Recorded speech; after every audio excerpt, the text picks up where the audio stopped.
स्मृति जी आइए और हम लोगों के साथ अगर आप चीख चीख के उस बच्चे की पुकार और दर्द को समझ रही थी तो आइए ना। आज आपको मालूम था कि गरीब आपके झांसे में फंसेगा। एक चुनाव, दो चुनाव आपने उज्ज्वला योजना से निकाल लिए। उसके बाद क्या हुआ?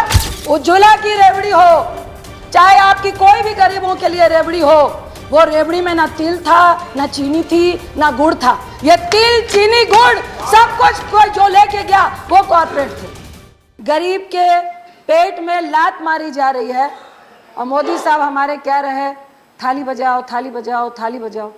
आप सारा ठीकरा यूक्रेन की लड़ाई पे ठोक रहे हैं, आप कोविड को दे रहे हैं, लेकिन आपकी नीति ने जो नोटबंदी से 2016 से जो गलतियां पे गलतियां की, कभी भी उसका आप जिक्र नहीं कर रहे। जितने अर्थशास्त्री थे उन सब ने कहा था जब हमारे देश की आर्थिक स्थिति बिल्कुल स्टेबल थी उस वक्त नोटबंदी नहीं कीजिए। आपके स्वर्गीय में उनका नाम नहीं लूंगी, उन्होंने भी कहा था कि नहीं करनी चाहिए नोटबंदी। उस दिन से आज तक हम अपने देश की आर्थिक स्थिति को संभाल नहीं पा रहे।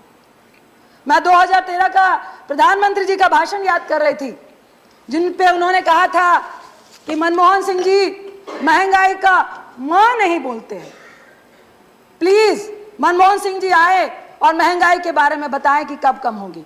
उन्होंने कहा मरो तो मरो आपका नसीब। ये प्रधानमंत्री मोदी जी के शब्द थे मनमोहन सिंह जी के लिए। उन्होंने कहा था कि आप गरीबों के लिए कह रहे हैं मरो तो मरो आपका नसीब। मुझे फिर याद आ रहा है कोविड का वक्त, जब करोड़ों लोग सड़कों में चल रहे थे, हजार किलोमीटर चल के जा रहे थे, तो मुझे लगता है मोदी साहब यही कह रहे थे मरो तो मरो आपका नसीब। क्योंकि उस वक्त गरीब को पैसा देना था तो आपने क्या बोला? सारे गरीब घर से बाहर निकलो और थालियां बजाने का काम करो। थाली बजाने से आपके पेट में भोजन मिल जाएगा। फिर हमारी माननीय मंत्री स्मृति ईरानी जी ने कहा कि जब भूखा बच्चा चीख चीख कर भूख से व्याकुल हो रहा होता है तो सरकार क्यों नहीं सुनती है। जब किसान आत्महत्या कर रहा होता है तो आपके कान में आप रुई डाल के सो जाते हो। आई विश कि स्मृति जी आइए और हम लोगों के साथ अगर आप चीख चीख के उस बच्चे की पुकार और दर्द को समझ रही थी तो आइए ना। आज गैस सिलेंडर 10,054 रुपए हो गया है। आज आप हमारे साथ चीख चीख कर गरीबों की बात करिए। सब्सिडी छोड़ दो, महिलाओं ने छोड़ दी। कहा गरीबों को सब्सिडी देंगे, महिलाएं पसीज गई। हम सब ने सब्सिडी छोड़ दी। आज हर्ष क्या हुआ?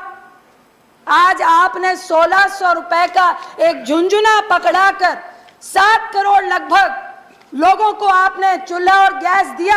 आपको मालूम था कि गरीब आपके झांसे में फंसेगा। एक चुनाव, दो चुनाव आपने उज्ज्वला योजना से निकाल लिए। उसके बाद क्या हुआ? क्या वो 1600 रुपए, वो सब्सिडी, जिस रेवड़ी की बात आज मोदी साहब कर रहे हैं, प्रधानमंत्री साहब कर रहे हैं, क्या वो रेवड़ी नहीं थी? लेकिन वो रेवड़ी में फर्क इतना था, गरीबों के लिए नहीं थी, गैस एजेंसीज के लिए थी। आप 1600 रुपए गरीबों से ले रहे थे। उज्ज्वला की रेवड़ी हो, चाहे आपकी कोई भी गरीबों के लिए रेवड़ी हो, वो रेवड़ी में ना तिल था, ना चीनी थी, ना गुड़ था। ये तिल, चीनी, गुड़ सब कुछ कोई जो लेके गया वो कॉर्पोरेट थे। एक और रेवड़ी की याद दिलाना चाहती हूँ आपको, जियो। आप एक तरफ कह रहे हैं कि रेवड़ी नहीं खिलानी चाहिए, आपने क्या किया? पूरे देश को जियो का रेवड़ी खिलाई। पहले बोला मुफ्त में दे रहे हैं। जब आपको आदत डल गई उसके बाद अब कितने में जियो का लोग प्रीपेड और पोस्टपेड भरवाते हैं। ये कौन सी रेवड़ी थी? ये रेवड़ी भी कॉर्पोरेट के लिए थी, गरीबों के लिए नहीं थी। दूसरी तरफ मैं आपको जरूर कहना चाहूंगी कि मेरी बात हो रही थी, एक छोटी सी फैक्ट्री चलाने वाला व्यक्ति है, उन्होंने सुबह बोला कि जीएसटी निर्मला जी का कल मैं भाषण सुन रही थी कि उन्होंने बोला कि लगभग 1,45,00,000 करोड़ जीएसटी समथिंग, मेरे आंकड़े गलत हो सकते हैं, कि इस बार भी हमने जीएसटी से पाया।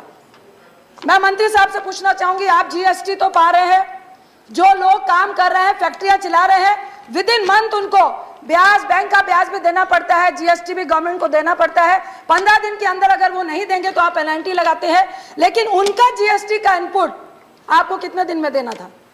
एक एक साल लगाकर आप उनका इनपुट नहीं देते हैं। क्या खरबों रुपए आप उनके इनपुट से बना के क्या सरकार पूरे देश को उसी इनपुट से चला रही है क्या?